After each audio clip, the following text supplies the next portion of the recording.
Welcome back to a chapter a day. Happy Tuesday. We are going to be reading 1 Samuel chapter 25 today. We are really moving on with this first book of Samuel. So, yesterday we encountered David coming upon Saul in the cave where Saul slept, unawares that David was even there. And David, just to show Saul that he meant him no harm, just snipped off a piece of the skirt of the garment that Saul was wearing to show him. And it seems like when he let Saul know, Saul seems to be very sorry for his actions and had David swear that when he does become king, all will be well between his house and Saul's house. So let's see what happens now. Chapter 25. And Samuel died, and all the Israelites were gathered together and lamented him, and buried him in his house at Ramah. And David arose and went down to the wilderness of Paran. And there was a man in Maon whose possessions were in Carmel, and the man was very great. And he had 3,000 sheep and 1,000 goats, and he was sharing his sheep in Carmel. Now the name of the man was Nabal, and the name of his wife Abigail. And she was a woman of good understanding and of a beautiful countenance. But the man was churlish and evil in his doings, and he was of the house of Caleb. And David heard in the wilderness that Nabal did share his sheep. And David sent out 10 young men. And David said unto the young men, Get you up to Carmel, and go to Nabal, and greet him in my name. So David has moved on, still running from Saul, because he, I guess, isn't quite sure if Saul means what he says. So now he's come upon a place called Maon, where this man who is very wealthy named Nabal has his sheep being herded. Now, I guess back in those days, usually they may have had like robbers and people who would come and steal sheep while other people were tending it. So what David did was to send out 10 of his men to act as protection for Nabal's sheep. Now, Nabal never asked David to do this, okay? All right, verse 6. And thus shall you say to him that liveth in prosperity, Peace be to thee, and peace be to thine house, and peace be unto all that thou hast. And now I have heard that thou hast sharers.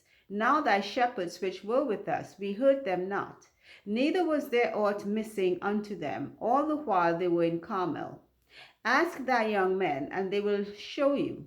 Wherefore let the young men find favor in thine eyes, for we come in a good day. Give, I pray thee, whatsoever cometh to thine hand unto thy servants and to thy son David. And when David's young men came, they spake to Nabal according to all those words in the name of David, and ceased. And Nabal answered David's servants and said, Who is David? And who is the son of Jesse? There be many servants nowadays that break away every man from his master. So, to back up a little on Nabal's history, they said he was a churlish man, kind of rough. He had a beautiful wife who was, of course, very opposite to him. So David is telling Nabal, he sent his servants to tell Nabal, hey, your men were out here, we didn't bother them, so could you give us some sheep? Because, we are kind of on the run. He didn't tell him that, but that's the gist of it. So Nabal is saying, who's David? I don't know any David. I didn't hire any David. Why you come asking me for stuff? I didn't hire you all to do anything. Okay, verse 11. Shall I then take my bread and my water and my flesh that I have killed for my shearers and give it unto men whom I know not whence they be? So David's young men turned their way and went again and came and told him all those sayings. And David said unto his men, Gird ye on every man his sword. And they girded on every man his sword. And David also girded on his sword. And there went up after David about 400 men, and 200 abode by the stuff. But one of the young men told Abigail, Nabal's wife, saying, Behold, David sent messengers out of the wilderness to salute our master, and he railed on them. But the men were very good unto us, and we were not hurt, neither missed we anything, as long as we were conversant with them when we were in the fields. Okay, so David's servants come back to tell him, hey, Nabal is not going to give us anything. He said, who are you? I have my shearers to feed. I didn't hire you all to do anything. So now David is up in arms, upset to go and attack Nabal because Nabal refuses to give him what belongs to Nabal. I am not for David on this. Certainly, I am not. Verse 16. There they were a wall unto us, so the man who works for Nabal knows what's going to happen. So they come to his wife, Abigail, to explain to her what's going on. So verse 16, they were a wall unto us both by night and day, all the while we were with them keeping the sheep. Now therefore know and consider what thou wilt do, for evil is determined against our master and against all his household. For he is such a son of Belial that a man cannot speak to him.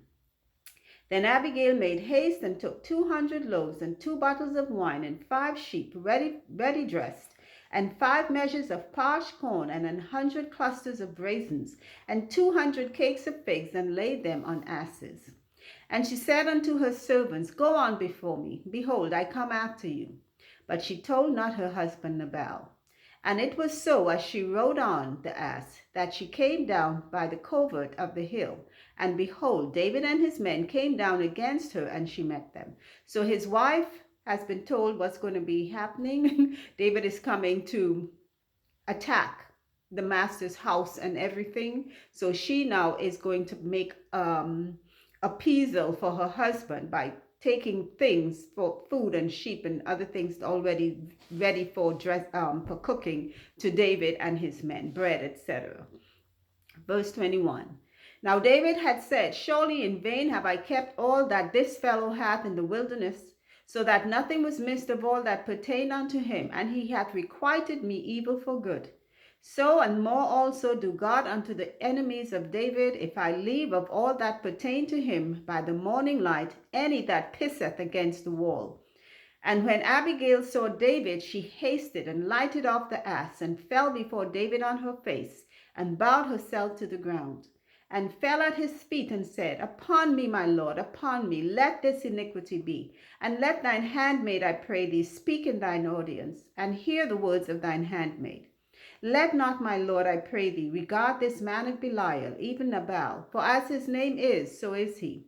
Nabal is his name, and folly is with him. But I, thine handmaid, saw not the young man of my lord, whom thou didst send. So she's making an excuse for her husband's actions, still saying he is a man of Belial. I guess he's a rough. There's some people they're rough. He maybe get his stuff by his hard work, and he just feels like, hey, this is mine. I can do with it as I please. And he is so right. I do not agree with what David is doing here at all, because you know what? Nobody asked David. If you did the man a favor, that's great. If the man refuses to pay you, let it be. But he has men now with him. He couldn't have done that with the priest, could he? Couldn't he have sent to have the priest and them guarded from Saul? No, but he has men with him now, and he's going to attack the man for his own belongings. I don't agree with this at all. I'm fine with Abigail going to make appeasal, but what David did prior, I don't agree with that. Verse 26. Now therefore, my Lord, as the Lord liveth, and as thy soul liveth, seeing the Lord hath withholden thee from coming to shed blood, and from avenging thyself with thine own hand, now let thine enemies and they that seek evil to my Lord be as Nabal. And now this blessing which thine handmaid hath brought unto my Lord, let it even be given unto the young men that follow my Lord. I pray thee, forgive the trespass of thine handmaid, for the Lord will certainly make my Lord a sure house, because my Lord fighteth the battles of the Lord, and the evil hath not been found in thee all thy days. Yet a man is risen to pursue thee and to seek thy soul. But the soul of my Lord shall be bound in the bundle of life with the Lord thy God, and the souls of thine enemies, them shall he sling out, as out of the middle of a sling. And it shall come to pass, when the Lord shall have done to my Lord according to all the good that he hath spoken concerning thee, and shall have appointed thee ruler over Israel, that there shall be no grief unto thee, nor offense of heart unto my Lord, either that thou hast shed blood causeless, or that my Lord hath avenged himself. But when the Lord shall have dealt well with my Lord, then remember thine handmaid. So Abigail is apologizing for her husband's actions. She's praising David. He's a man of God. He's not acting like one right now, as far as I'm concerned, because I honestly think the man had a right to say no. Okay, if Nabal wanted to say no because he did not owe David anything, David didn't make any pact with him or sign a contract saying, I'm going to guard your sheep. The men were doing fine without David, I'm sure. But Abigail is saying when you do, she's giving him praises. Remember her when he becomes a king, etc., and forgive Nabal's foolish ways. Verse 32. And David said to Abigail, Blessed be the Lord God of Israel, which sent thee this day to meet me, and blessed be thy advice, and blessed be thou, which hast kept me this day from coming to shed blood, and from avenging myself with mine own hand. For in very deed, as the Lord God of Israel liveth, which hath kept me back from hurting thee, except thou hast hasted and come to meet me, surely there had not been left unto Nabal by the morning light any that pisseth against the wall. So David received of her hand that which she had brought him, and said unto her, Go up in peace to thine house. See, I have hearkened to thy voice, and have accepted thy person. And Abigail came to Nabal, and behold, he held a feast in his house, like the feast of a king. And Nabal's heart was merry within him, for he was very drunken. Wherefore she told him nothing, less or more, until the morning light. But it came to pass in the morning, when the wine was gone out of Nabal, and his wife had told him these things, that his heart died within him, and he became as a stone. And it came to pass about 10 days after, that the Lord smote Nabal, that he died. So I guess when she went back to the house after David gave her his blessings, her husband Nabal was having a feast. Of course, he was well drunken. He's enjoying the fruits of his labor. And she didn't tell him anything until the morning time when the wine would have worn off. And when she did tell him, I guess, poor man, like he had a heart attack or something. And in a couple of days later, they say the Lord smote him and he died. Whew. Verse 39. And when David heard that Nabal was dead, he said, Blessed be the Lord that hath pleaded the cause of my reproach from the hand of Nabal, and hath kept his servant from evil. For the Lord hath returned the wickedness of Nabal upon his own head. And David sent and communed with Abigail to take her to him for wife. And when the servants of David were come to Abigail to Carmel, they spake unto her, saying, David sent us unto thee to take thee to him to wife. And she arose and bowed herself on her face to the earth, and said, Behold, let thine handmaid be a servant to wash the feet of the servants of my Lord. And Abigail hasted and arose and rode upon an ass with 5 damsels of hers that went after her. And she went after the messengers of David and became his wife. David also took Ahinoam of Jezreel, and they were also both of them his wives. But Saul had given Michal, his daughter David's wife, to Phalti, the son of Laish, which was of Galim. Wow. So when the man died, David sent to get his wife, which was not illegal, but mercy. How long does somebody have to mourn, yeah? I guess she was not too in a mourning state either. She maybe was not unhappy to leave. So she left being the wife of a rich man to go with this man on the run who is supposed to become king sooner or later. But I think she maybe saw the attraction. They both had the attraction, and whatever happened there. I would still say this. That's the end of chapter 25 though. I don't agree with David's actions here, because I maybe don't have the whole gist of what happened, but to me it seemed like David took it upon himself for he and his men to play gods over this man's livestock while his servants were out in the field with them. Now, I'm sure these men have been out in the field with their livestock many times. Maybe they have had instances where they were robbed. I don't know. None of that was given. All it says is that David heard that this man was rich. He took it upon himself, hey, I'm going to act like God over this man's livestock and his servants, and then go to claim a reward from him. The man refused, and then this is what transpired. He was planning to go and raid the man's home and whatever else and attack the man. And then when his wife heard of it, she went to appease David for on her husband's behalf because he was known as a rash and foolish man. But I guess David was in God's favor and he found it right to that Nabal died. I think it was a heart attack he had. Maybe got so scared. And then David went and sent to have his wife come to be David's wife, Abigail. And I guess he had another wife as well, Ahinoam. Plus he had Michal, which was Saul's daughter.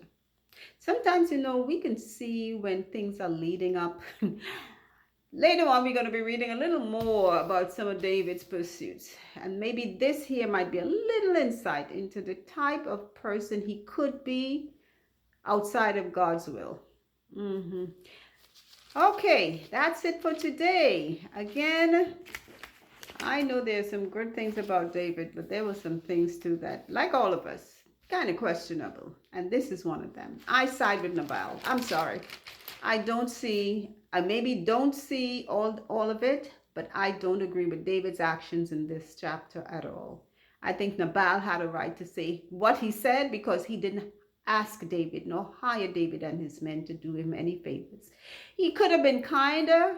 Maybe if somebody, I'm sure you heard of David. Well, he seems like he didn't hear about David, or maybe he couldn't care less about David. He's a rich man. Maybe if he had asked, maybe, if they need some help or whatever, he could have been kinder to give them some food. So I guess I blame David more, but Nabal maybe really was not a very generous man.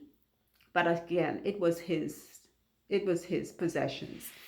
So that's the end of our reading for today. Remember, faith comes when we listen to God's word. So keep on listening. Take care. Bye.